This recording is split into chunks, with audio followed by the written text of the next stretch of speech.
Hi everybody, and welcome to our complimentary webinar today, which is brought to you in partnership with USU and Customer Driven. The session today is entitled Create Exceptional CX with Salesforce and Knowledge Management. In the spirit of reconciliation, Auscontact acknowledges the traditional custodians of country throughout Australia and their connections to land, sea and community. We pay our respect to their elders past and present and extend that respect to all Aboriginal and Torres Strait Islander people here today with us.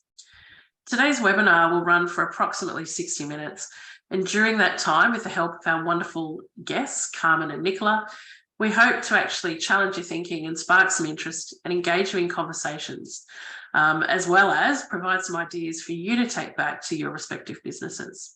To round off the session, we will have a Q&A at the end of the webinar, where we're happy to take any questions that you might have. I'm Fran Southwood. I'm the CEO of Auscontact, and I'll be your moderator for today. While we're waiting for everybody to join us, we might as well use that time to quickly run through some housekeeping with you. We love a good interactive session, and we really want you to interact with us today to maximise the benefits that you take away from the session itself. As you know, there's no need to take a whole load of notes because we'll provide you with the recording of the webinar and any slides as a part of the deck today. So to interact with us, we'd really love you to use the Q&A button on the control panel. You can ask questions, you can make comments for any of the presenters. So for Carmen, Nicola or myself, depending on the type of question or comments, we might actually incorporate them into the session in real time, particularly if they're specific. But if they're things that actually we think are better off being addressed at the end of the session, don't panic, but we'll make sure we get to that at the end of the webinar itself. It makes it easy if you can write them down though, so then you won't forget as well. If you're listening through headsets or speakers and you experience any issues with your internet, note that on the control panel, you can click the raise the hand button and someone from the Auscontact team will come and help you. Alternatively, you can look back at your original confirmation email from your registration, and that actually has all of the phone numbers and the access codes should you need them. Given the current environment, I guess what we want to make sure is that you have the opportunity to hear about ways to really maximise what it is your workforce is doing and how they're dealing with customers. I would like to introduce our speakers for today. Carmen Hermley, Global Partner and Sales Manager at USU, and Nicola McDonald, Head of Knowledge Management at Customer Driven. Before I hand over to Carmen though, we've got a couple of questions that we want to actually get from you guys to help us set the scene. So Jess has set up a poll for us.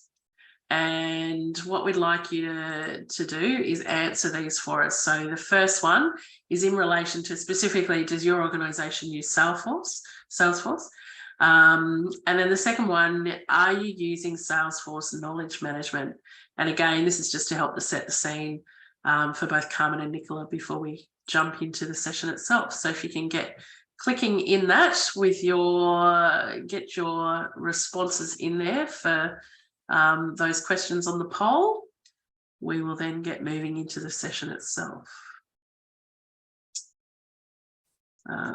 Okay, Jess, I can't see how many have responded to that yet. Let's see what we've got. Yep, we've got plenty of people here.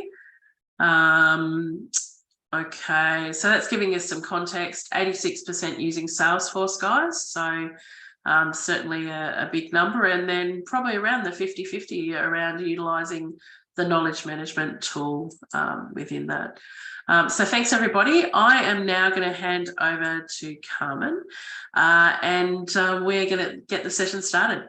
Thanks all. Thank you.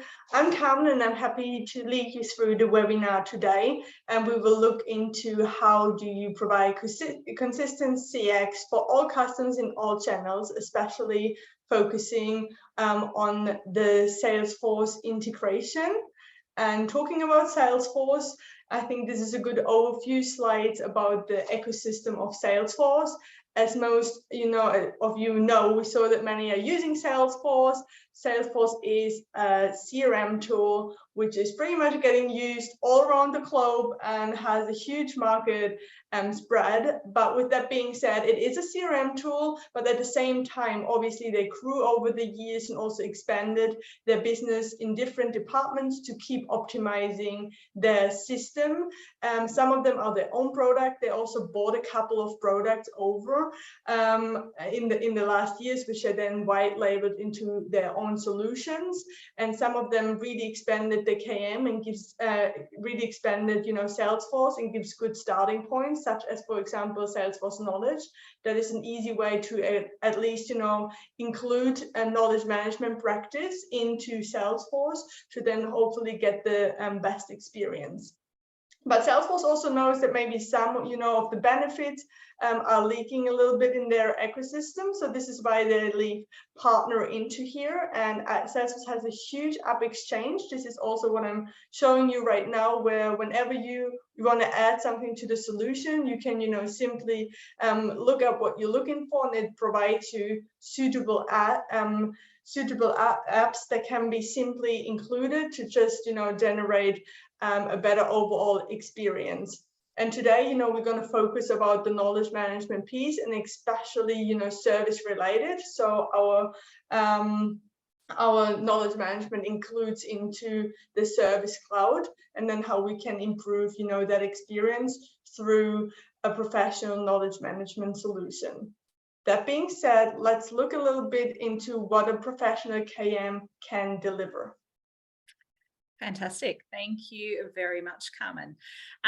So my name's Nicola, as Fran introduced me earlier. I'm the head of knowledge management here at Customer Driven, and we are the Australian partner of USU, obviously here in Australia.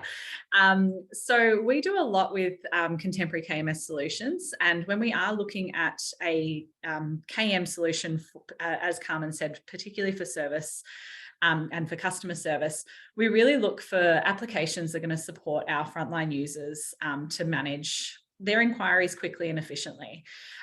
So some of the key things that we really look for is how can we make sure that information is permission-based or able to serve the right information to the right people at their time of need. So we want to make sure that when I do a search in an application, I'm only getting the information that's relevant to my role. We don't want to be cluttering all of my search results and making me filter through different things that aren't relevant and don't help me service my customer. One of the key things that we do look for, and we do think it is important, is that we don't need to spend extra for our authors. So authors and content creators, they have a license like all of our end users, and we're not having to go above and beyond just based on their access and permissions to do that. Platforms like USU, we always look for things that allow us to upload attachments, no size limits, and allowing documents across multiple categories. So this one here is really crucial when we are talking about permissioning content and enabling content based on a user's access. We want to make sure that we're still able to create a single source of truth. So we never want our authors to have to go and update the same piece of information across 5 different documents because we were servicing it to different levels of agents or different types of agents. We want to be able to use one document and surface it wherever it is relevant. So applications like USU do allow us to do that. We have one document, but it presents in multiple areas. And it just means that when I update once, I only have to update it there, and it will update in all documents that are presented. We look for things that allow us to have different categories and different taxonomy levels. So applications like USU, we're looking at how we can, categorize, tag information so that users can search in different ways. We know from all of our experience at Customer Driven that no user searches in the same way. Everyone likes to do things differently, and it will depend on how they've surfaced information in the past. We always see when people are coming from platforms similar to your SharePoint platforms, a search in SharePoint, particularly in large organizations, can be extremely difficult to find what you're after. And so users resort to many, many different ways of finding information. So when you do bring them over onto a KMS, what we will always try to do is provide multiple paths to get to that information. So one of that is through having extended search options, similar to any advanced search that you find on any other Microsoft tool or anything like that. How we can categorize information and surface it from the homepage, for example. And USU has many, many different search functionalities. I'm not sure how much detail we'll get into with Carmen today, but there's definitely many functionalities of the tool to surface that information up. We also look at things like integrated e-learning. So there is ways that you can get users to go and read information within your KM and then come back and do quiz type functions to validate their understanding. It can help your business to, I suppose, speed up the process for some of that learning. So if it is just a minor change, you might get them to go through a comms, go through some content, and then get them to do that e-learning. And then you really only need to target the users that maybe haven't passed their e-learning, rather than needing to take entire teams off the phones when you are looking at rolling out a change. And one of the features that we do love in USU is their decision trees. So a guided dialogue is what we call it. And this particular feature, just really steps users through. And it is great if you are going to start pushing content out to your website. It can be great for your customers to actually self-service that information as well. So yeah, just making it really easy for users to click through the decisions that they're after and presenting the information that relates. Perfect. Thank you, Nicola. Now we actually jump into the system to see a little bit, how it looks like. In the first pointer, we have 2 little demos prepared today. And the first one is gonna, focus on Knowledge Center as a standalone version. So we can kind of show you some of the functionalities. And then later on, we look how it, have a look into how it looks in Salesforce and how we make the integration there. So I'm just pulling the system over, and many benefits what we saw from the solution were also focused on the editorial environment, because this is also where the content creation started. Nick mentioned many things, where maybe professional KM stands a little bit out compared to a CRM add-on. So that is, why we want to have a look into this today. And I am right here in the editorial environment right now. Nick talked a little bit about permissioning before. So I'm currently logged in as an admin. So I have obviously access to a lot, including channel management or reporting. Based on my permission, I will only always see, whatever is relevant to me. So if I'm logged in as an agent, I probably only see the search, the overview, and the e-learning, right? So the pen appears then for the editors and maybe additional features for the admins.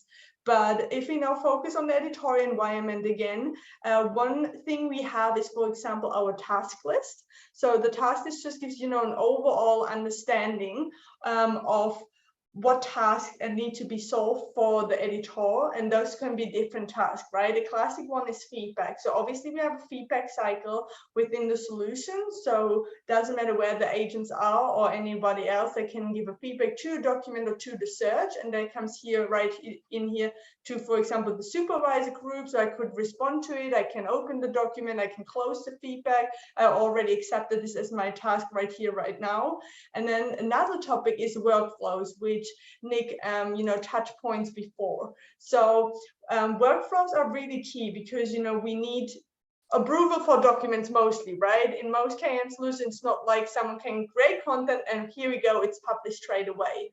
Workflows get especially crucial also when we look at the big picture and maybe want to, set this information also available for self-service on the website. So we really want to make sure the content we provide is, correct, it is going with the company policy, the content is up to date and so on. So most of our customers have multiple step workflows.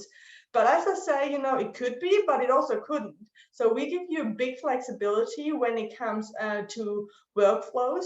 So you can just create your whole own workflows with a flexible workflow engine. So that can go from a 1-step or 4i principle workflow approval. So I'm allowed to create, Nick probably looks over it, and then it gets published, to a crazy 7-step workflow where multiple supervisors or subject matter experts have to look over, for example, for policies or really important or crucial documents right here. So this is something, you can customize on your needs. Again, there's no limits how many workflows can be created or can be set in the KM solution.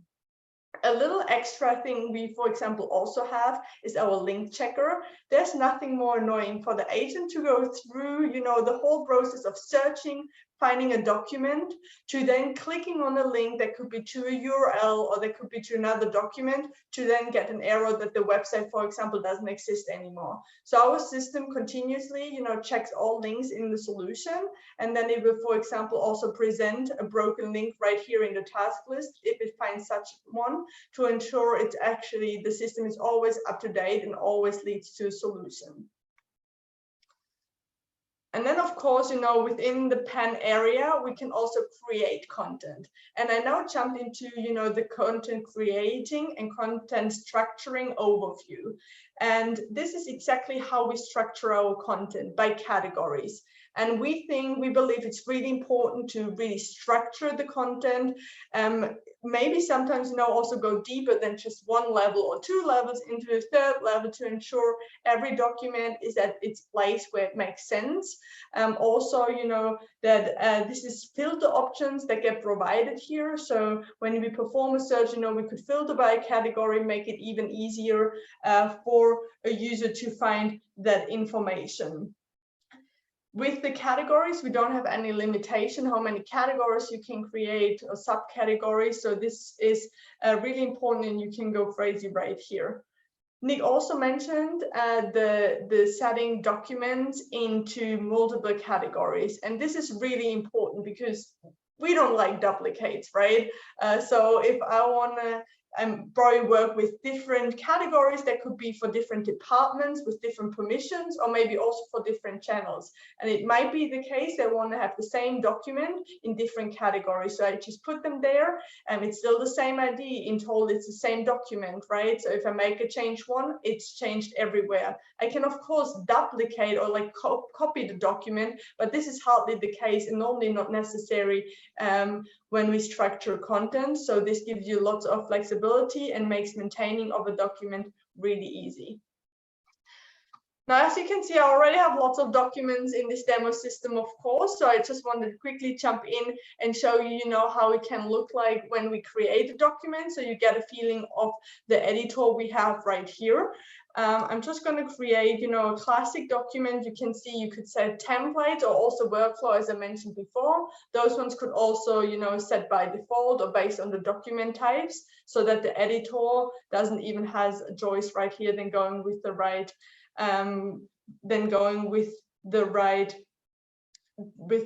workflow. So here we go. I've just created a document. Of course, we know we have a title of the document. We can provide a summary, which is also really helpful, for the Salesforce displaying. And then, of course, we have our text input right here, right? And then our editor is pretty much of what you see is what you get editor. So you don't have to go, into too much into the backend or any coding. You can just do everything. We all know we love Google Sheets, we love Word, so we try to do it as similar as possible to give you the best, experience you have right here. But we also, beside the classic, what you see is what you get editor, we also included some extra features. This is, for example, pasting, copy and pasting from Word and from Excel. We also included a little photo editing program. So if I include a photo right here, I have to change right in the solution to censor information, to resize the information, to add a little text to the video. And what we also have is our own media pool. So you can upload, all your photos and your media in one place, and you can just continuously reuse it wherever you need it. And this also gives you the big advantage if you, for example, use a photo, one and the same photo 2 or 3 or 4 times, you only have to upload it once, then you will reuse it. Let's say you want to change the photo, you only have to change it in one place and it will be changed everywhere around. Looking at the little additional pieces, which I also want to highlight, when it comes to KM solution, is the validation of a document. So keeping, the document updated and also keeping only the relevant documents in the system is a key functionality, and it's really important. So we also work a lot with dates. So that could be a simple date like a resubmission date, right? We might want to review our documents or our policies every 6 months or every 12 months. So this is an automatic date we can set. Then the document, would pop up in the document will pop up in the task list, and we can review the document here and can check that everything is still up to date. But some of the documents maybe also have a validation, right? That could be if we have, for example, a campaign going on. We just had in the US, the Black Friday sale. So we might have some additional documents for this. And this document is only valid, for a specific time. And we only want it making visible, for an agent for a specific time set. Once that time is over, this document could, for example, automatically go into the archive folder and can rest there. So the agents don't have to worry about that in finding that information anymore because it's not relevant for their work. Maybe next year we want to, revert that document from the archive folder to work with that campaign again. So that just gives you, some additional add-ons we have right here to make sure the system is also super easy to maintain from an editorial standpoint. Now, before we go back to the presentation, I quickly, want to show you how the system actually, or how the document actually look like. So I'm just performing, search. You can see auto recommendation right here. And if I'm performing a search, obviously get to a search result list, hopefully with many good documents. We have a full text search, so there's no need to keyword documents because you pretty much read everything within the system. That also includes attachments. And then kind of like Google, based on the keywords and related words to the keywords we enter, we promote the best fitting solution right here. And then we can always, access a document right here to see more information about it. And in this case, we talked about creating documents, and this is, for example, how it could look like, right? We include videos, we include photos, and so on. Obviously, we support all of this in our solution. The only point we often see, which also Nick often sees, when she goes into a project, is we put a lot of effort into creating documents, and we of course want to combine lots of information into one document to keep the search result list easy going, right? And to keep it clean and structuring. But what that leads to is often long documents where we have to spend time on, scrolling through to actually find the right information. So if someone calls me now, about smart home and has a question about the wireless charging, it takes me a little time to find that information right here. So our system is really known for the different document types. And one document type is, for example, the active documents, what I'm showing you right now. And the document and the input I'm showing you, like the content, is exactly the same as the document I showed you previously, but we just made it a little bit more, digestible, because we comprehend those knowledge, that knowledge pieces into knowledge blocks, right? So if someone calls me right now and has a question about the wireless charger, I can simply, click on here and get the information right here on the right-hand side, rather than having to scroll through a massive document. That still gives us the advantage of easy maintenance and a clear search result list, but also of an easy digestible document for us, to find the right information fast and quick. Now, one other document, we have multiple document types, but one I want to mention, before we jump back into the system, and this is also something we can see in Salesforce later again, is our decision trees. And Nick touched base on this. I showed you before our classic editor, but we also have a graphical editor, and that graphical editor gives, from that view I'm showing you, the editors also the opportunity to quickly, draw processes. So if you have standard procedures within your KM solution, this is great, right? So you can say, first question, and then you have different answers. Based on the answers, you get to the next question, and then hopefully at the end of the day, depending on which path you are taking, you're getting to the right solution. From a front-end perspective or from an agent perspective, this is great, right? Because it helps me with onboarding time. It helps me with sticking to the process. So I don't need to know much to actually run through the process, right? So if someone calls in and has connection problem between the app and the getaway, I can simply start this decision tree, and the system actually leads me through step by step, right? So the system tells me exactly what I need to ask the customer. Are you already a user, or do you need help with initial configuration? So let's say I need help with initial configuration, right? Okay, we're going down that path. So the system, tells me what I need to ask in the next step. Have you downloaded and uploaded and updated the app? You can also provide some additional information for the agent here. But then, I could say, yep, I installed and updated the app. And then something really important also in combination with Salesforce is our history of diagnose. That tells me what I've asked before and what answers I've been given, right? So in this case, we want to store this information in Salesforce, and this is something, we can add to a ticket every time we focus on a ticket. And then, for example, if a second level support jumps on, they can easily see what questions have already been asked and maybe where they have to take over. And then hopefully, at the end of the day, if I run through here, I come to a solution, and I can work with that solution to hopefully help the customer. So that was just, a quick overview I wanted to give you here of the solution. Just some key points like the editorial environment, but obviously, there's way more on there, but this hopefully gave you a first quick understanding to it. Going back to the PowerPoint slides and handing back to Nick. Oh, you're mute. Here we go. I knew that would happen. Thank you, Carmen.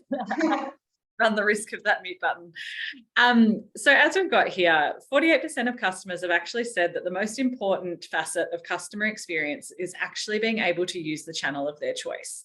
Now, in the Australian market at the moment, and a lot of conversations that I'm having with my clients, this is starting to become a really big discussion point for a lot of organizations.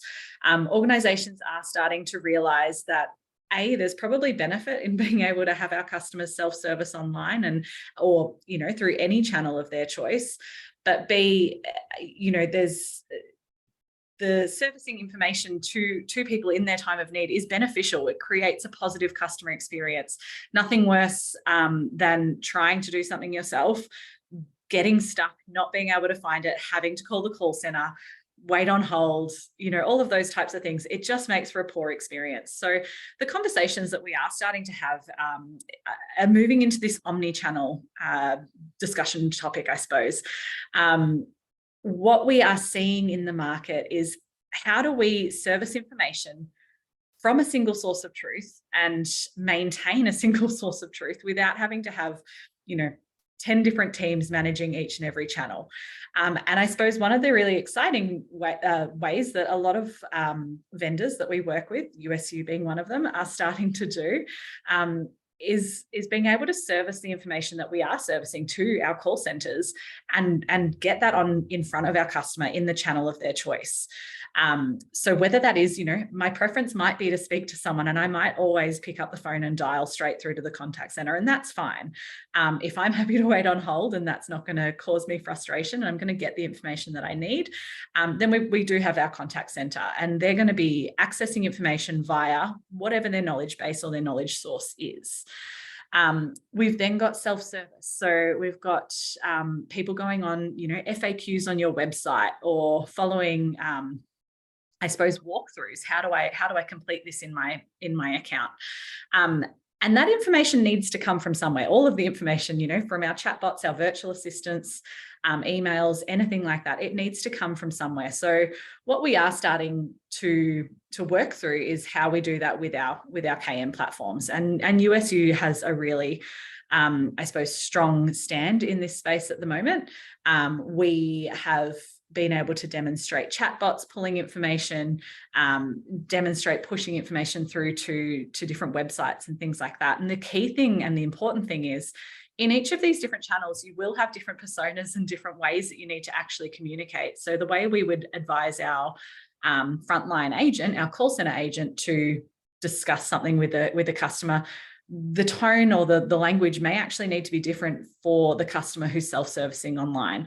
So how do we make that happen? How can we easily keep all of that information in the same spot, but actually be able to service that information in a way that makes sense?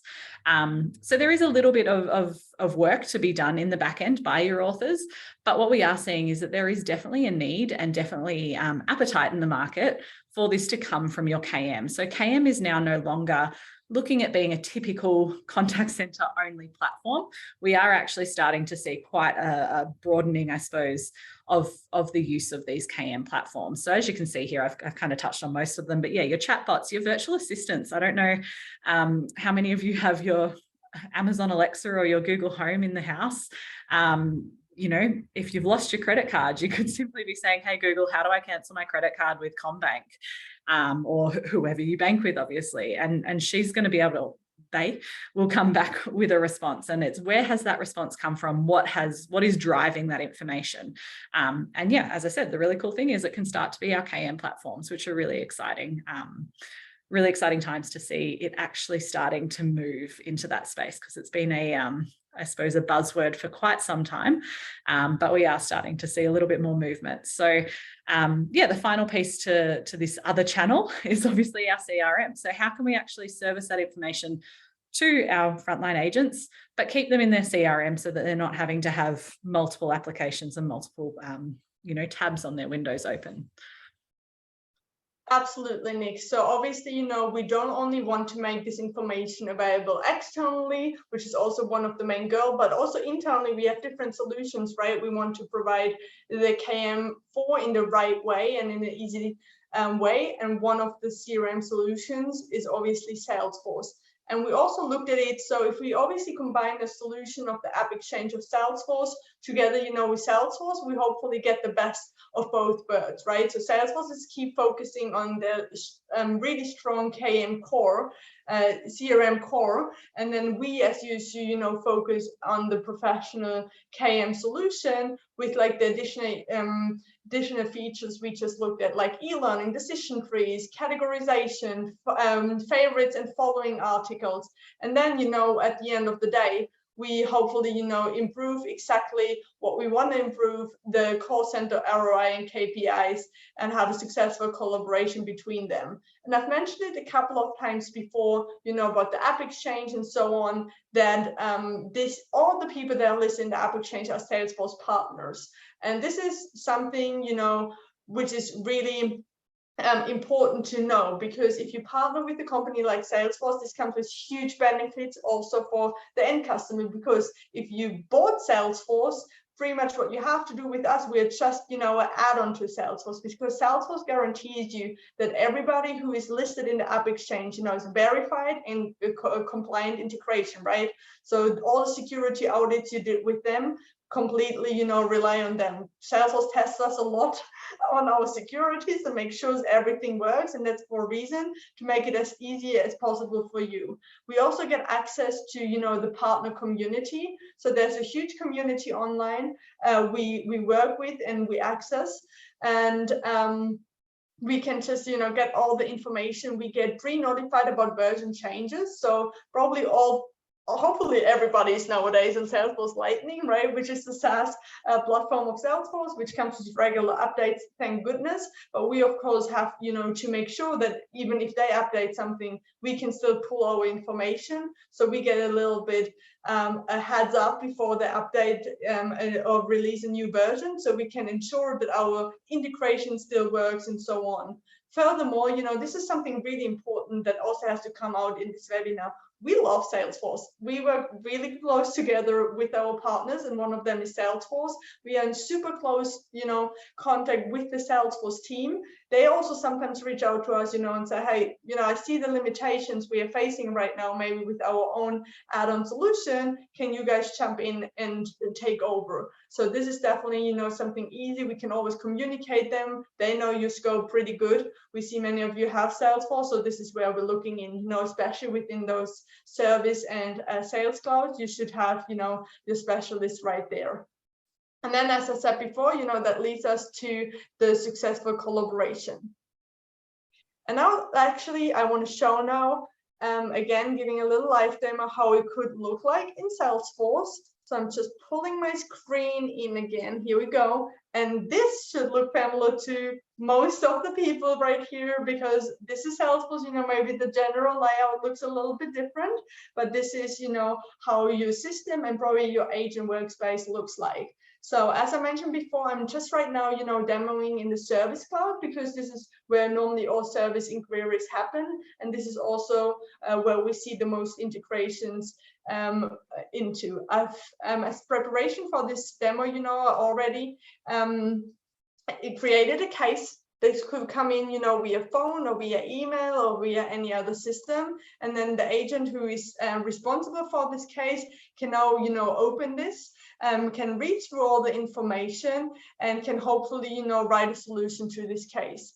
And you see right here on the right-hand side is our KM integration into the into Salesforce. And it's, as you can see, we try to make it as seamless as possible, right? People shouldn't say, oh, hi Salesforce, hi USU. So we try to obviously, making it look like it's all one system, to give them that one open tab feeling where they can get all the information from. And you can see that the search was automatically performed, right? So this is something great. Previously in the KM solution, I obviously, typed in what I'm looking for, but in Salesforce, we mostly know what the agent will be looking for, because we have a case title, we have case content, we might have information about tagging or metadata. So, based on here, I automatically performed the search based on the content of the document.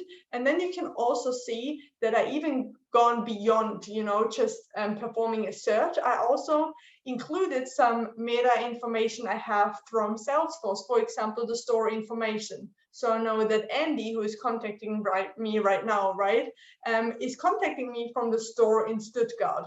So if I have this information, this is really, crucial, because I can already filter down all my documents to actually the store or whatever, is relevant for this case. So you can see we automatically took this information and mapped it right here. This can be totally your mapping. So the good thing in Knowledge Center is we can create free fields, unlimited free fields. You can create, for example, like store, right? So when you create a document, you have a little drop-down option and saying for which store it is relevant. And we can map those ones to your information, to your case information, or even your contact information or other information you have within Salesforce, to really narrow down the search to what fits the best. Then if I'm a trained agent, I probably know, that this is the right solution, and I can take this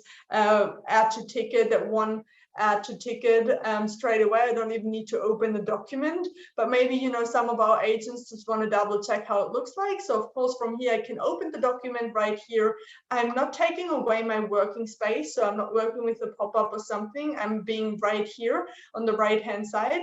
And you can see I can read through the information. I can add it to the ticket from here. And I can also, copy content. If you work with direct email response or something, you could, of course, also drag and drop the information right, into the email response or into any active Salesforce widget you have going on.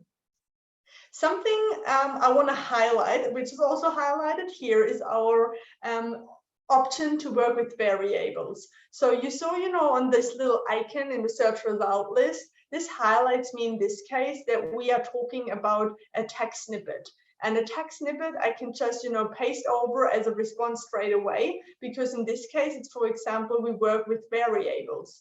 So you can see we can include placeholders in Knowledge Center when creating documents, for example, like the contact name and the username and the case number. And then when I add this information now to the ticket, this information is filled out automatically. So we saw that Andy's messaging us about a concern today. This is the current case number, and I'm working on this ticket right now. So this just shows you that we can even go beyond the photos and videos and the decision trees we looked at. We can also work, with variables. We have to even like compose whole responses, and with one click, this case could be done and sent out to the customer straight away, especially again for standard procedures, or maybe even as a solution for decision tree. This could be a perfect document. Of course, within the solution, we also have all functionality we have within Knowledge Center. So, for example, could also send feedback straight here, which would go again back to the editorial list. Besides relying, on the agent assistant, I can also, for example, go, of course, into performing my own search. So I think before we looked at Gateway, the dialogue we focused on before. So I'm not sure if I have it in here. Here we go, connection problem between Smart Home and Gateway. So as I promised you before, and I wasn't lying, you can also, we support all document types right in here in the integration. So this is a decision tree we looked at before. It's right here at the fingertips again, right? So, issued with initial configuration. Yes, I've installed and updated the app. You can see again the history and diagnose right here, which we can then transfer or map to any, fields you want to have in here, hopefully, suitable for a second or third level. Also, within Knowledge Center, you can send out news. So obviously your agent have access, to the news you probably send out, especially if you maybe have something urgent going on. They can also move by categories, or can, see everything summarized in their home screen, besides just the classic agent assistance where we populate that information.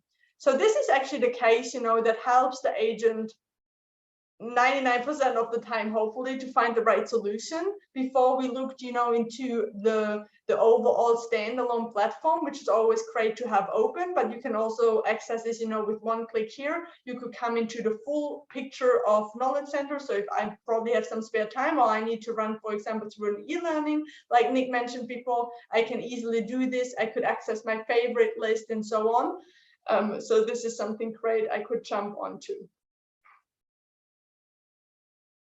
I hope this gave you some little insights into the Salesforce integration and how we can make this work, and how we can get that seamless, agent assistant to pre-populate the information.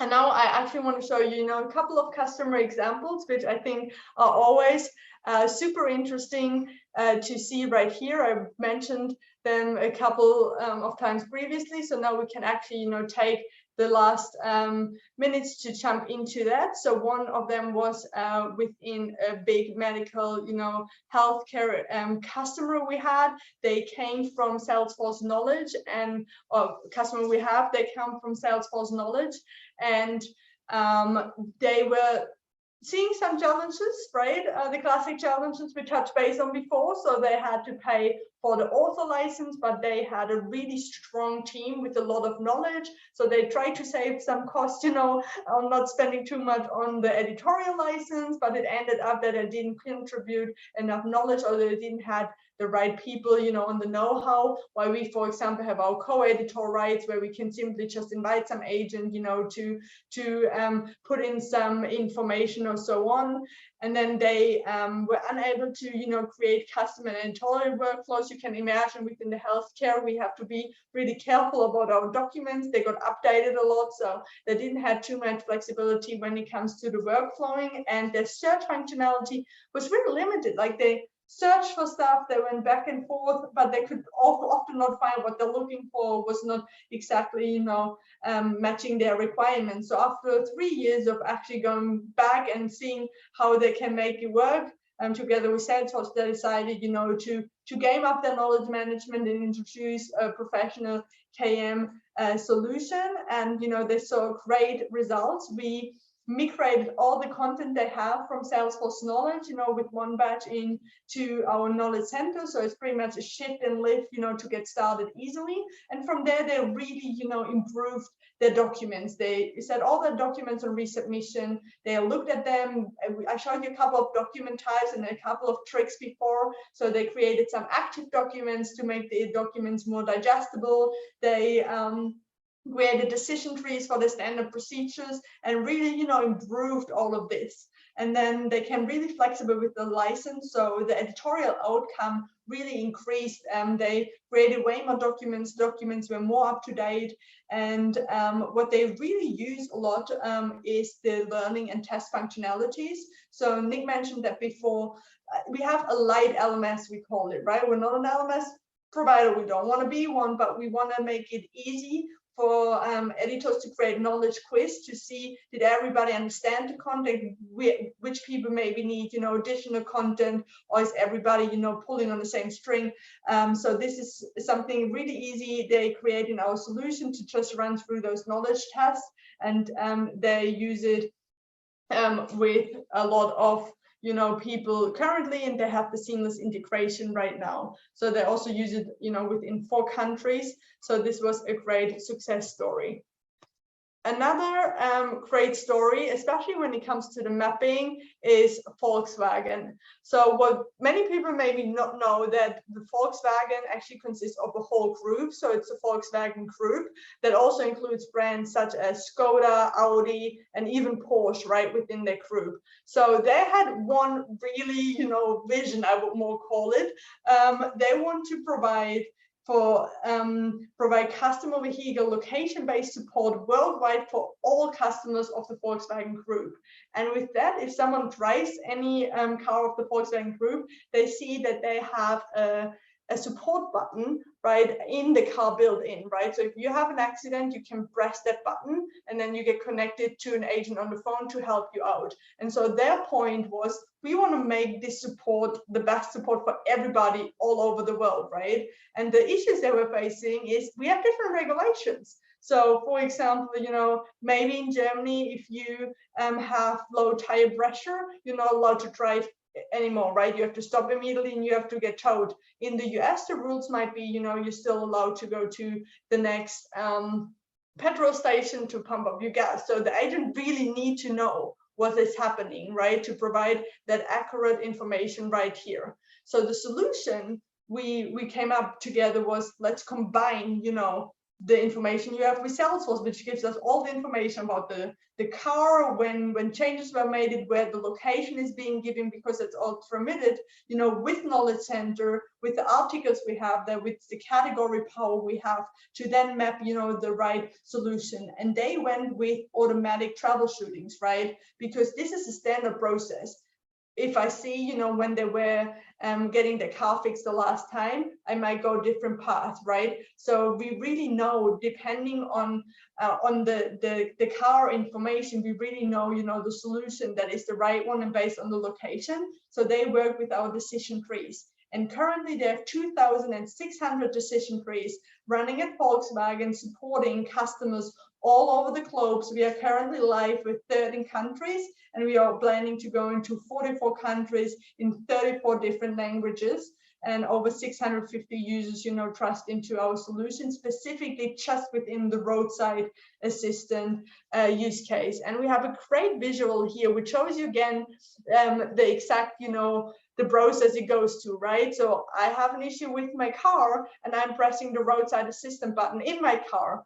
All the car information is getting pulled out, like the VIN number, the GPS coordination, the arrow codes getting pulled out and pushed into Salesforce, right? Where a ticket in the CRM is created. And then we already know all the knowledge and we push them through in the next stage through our decision trees. We combine the Salesforce information with our decision trees, push through and answer as many questions automatically as we know, right? That we know from all the powerful information. And then once the agent actually picks up the phone, the right solution already gets promoted and they can help the person right there right in the minute with knowledge on point on the fingertips. And this is just a great solution. This is obviously, you know, big picture, but that just shows, you know, what is possible also with the mapping. So Salesforce maps over 10 fields out of Salesforce within our solution. As I mentioned, like error codes or TPS coordinations to then actually get the right information, what they need. And I think that is just, you know, showing what is possible, and also with the decision tree in combination with Salesforce.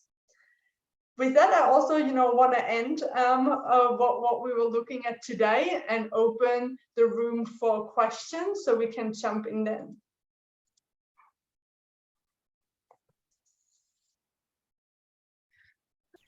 We have actually got a few questions here, so we might, and I know that some of what you've just covered probably addresses it, but we'll just kind of go through the three that are there as well. There was a specific question in relation to linking those base articles into those Salesforce cases, and I think your second demo actually showed, you know, the multitude of things that we can be connected to that, but you know, is there anything else you want to add there? How easily we can add them through to the cases themselves? So that's specifically articles. Yes, so of course, as I showed, you know, you can simply add those cases, the articles to the case. Also, you know, we can take case information to our widget. So that is definitely a two-way street, and we can let those widgets communicate to each other to ensure you've got the best experience. Okay, perfect. The next one, Richard's asked another question in relation to, with the knowledge base, that whole concept of next best action. So suggestions that it can actually, and when you did one of your searches, obviously it showed, you know, a variety of content that came up with your search. So the suggestions that come up in that, almost that next best action thinking, based on, you know, the case disposition, categorization, history, potentially, does that integration exist? So does the USU and Salesforce you know, partnership, does that allow to actually promote things that are more suited based on the characteristics potentially of the customer to be the first option or the higher option when you're doing those searches? Absolutely. So, you know, we can go beyond the case that is open right now. We can also look, you know, what has been previously been open. For example, if there's a related case or previous conversation, we can take that information, you know, we can see what was helpful before. And we can also, as we saw in the demo, you know, take some customer specific information that even goes beyond the case information to make that specific mapping, to then ensure that really the only, you know, document that is really relevant gets highlighted. What I see also with a couple of my customers, so obviously we have a search engine which, you know, tells you the matching, you know, of the document, right? And we might hit 95%, but in some cases we might only hit 80%. So I also see some of our customers that say, if we are above 95%, we only want to, you know, show them this solution because we are 95% sure that this is the right one, and we don't want to confuse them with different options. Once we drop below those 95%, right, they might want to give some alternative option and maybe show the 4 other ones. So we can even, you know, narrow down that search result list to really specific to the use case, to maybe only display the really high ratings right there. And it might be that there's a different application of that tolerance depending on the content as well. So yeah, no, that's really good and nice and flexible. There's another question here in relation to whether the articles are exposed in that omnichannel search. And I know, Nicola, you went through quite a bit with, you know, the challenge that you're seeing with customers of dealing with knowledge across multiple channels, but equally the need for different language. If we think about the knowledge articles that they're talking about, are they exposed regardless of channel?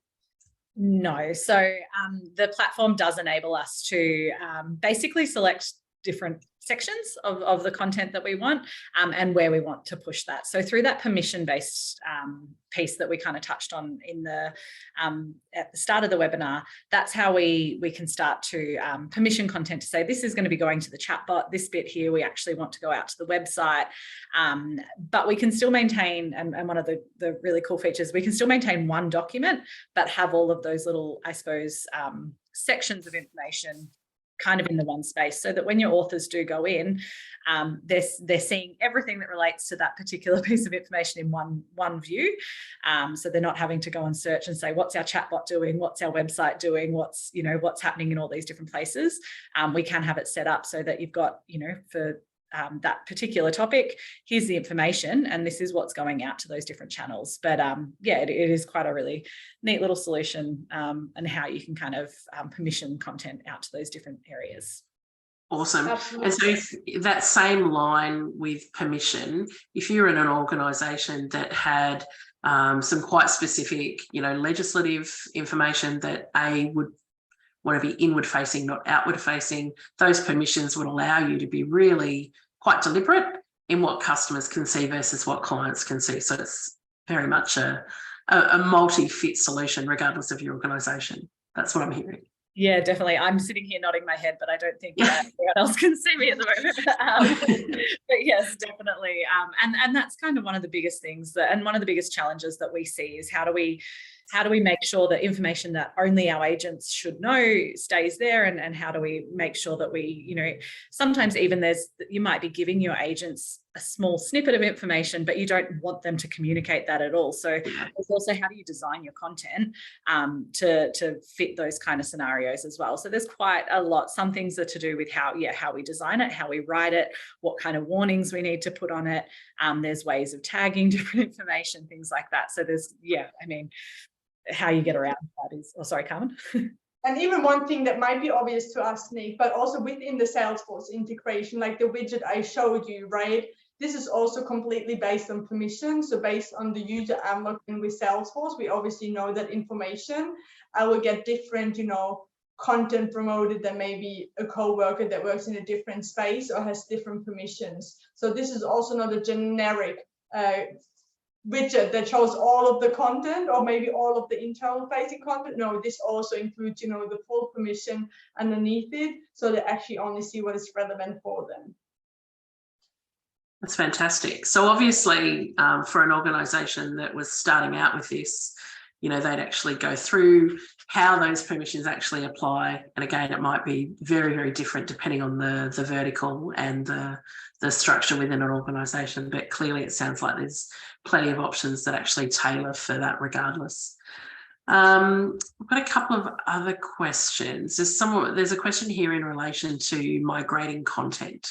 And for someone that's using Salesforce, how easy is it with the knowledge management tool? But equally, if you're not using Salesforce, but a different platform, is integration still an option? Does it still work in a similar manner? Yeah, absolutely. So not integrating the content or mass, upload the content from one system to the other system is not a challenge, especially when we look at Salesforce Knowledge, because they provide us the content in the right format. They're also, also their content creation is based on HTML, so you can export all the document in XML format, and we can mass upload them. But probably Nick's warning lights are going on. This is some changing systems maybe seem scary at one point, and this seems to be always the best solution, and this probably gives you a good starting point, but we always, and Nick will agree to this, really propose to review the documents, because new systems give you new opportunities. So maybe we don't need some of the documents anymore, right? Maybe some of them are really outdated, so we don't need them in our new KM. This is also time for everybody, for the whole team, to clean up, to start from new, to get those best practices going, and to ensure that the KM is at that time, in the right space. So even sometimes if the mass import sounds like the way to go, it's not always the case. Sometimes it's always also, looking at the content and only taking over what is really relevant for the new KM and maybe revisit what we have.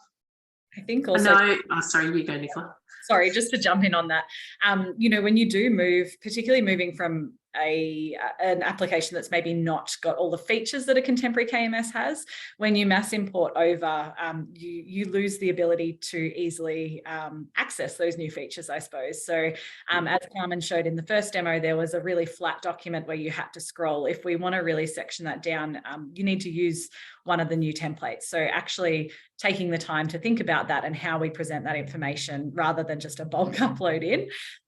You know, how do we best use the tool and get everything out of it? Because, you know, some of the things that Carmen touched on return on investment wise is faster speed to competency for one thing, quicker speed to find information, less clicks to find information, less search times, all of those types of things. In order to get that, we need to use the features of the tool. So that's our kind of call out is, yes, there is an ability and it is very easy to bulk upload. It's also really easy to go through a little bit of a project. I say a little bit of a project, depending how big but it's also a good opportunity to kind of start fresh and only take over what is relevant to me. Yeah, that investment definitely sounds like an upfront value piece of investment to getting it right. I'm just mindful of time. Guys, thank you so much for today. Obviously, we've definitely got some interested people here.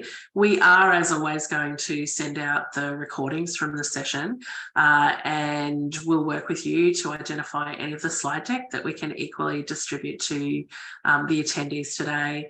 If they've got any further questions, they can reach out, particularly around, you know, specific user cases. I know some of those use case examples and where you're seeing things like hold time reduce with your front end users, that is all direct savings to bottom line. So, you know, there's ways about being smarter with knowledge and providing that to customers that's actually going to help in a whole lot of things, not just the customer experience, but equally the organisational outcomes. So definitely a real opportunity to think long and hard about this.